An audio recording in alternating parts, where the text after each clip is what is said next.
on termine avec Boeing. Voilà, Boeing qui fait souvent la une des médias. Alors là, quelle est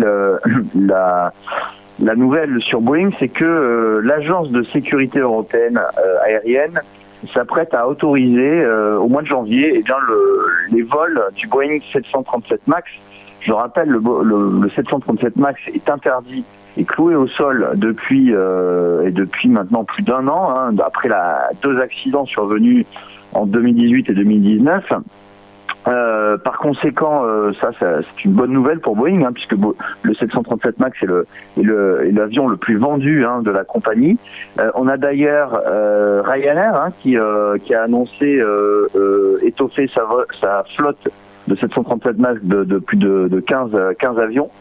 Voilà, donc on a un faisceau de bonnes nouvelles sur le titre Boeing, qui d'ailleurs hier a performé de plus de 5%.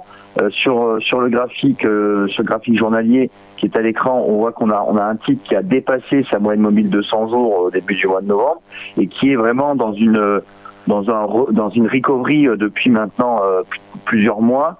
On a quand même un niveau de résistance qui est assez important, qui avait été atteint au mois de juin à $233 et qui pourrait potentiellement bloquer les cours, mais l'impulsion est à la hausse pour Boeing, qui devrait progresser dans les prochains mois.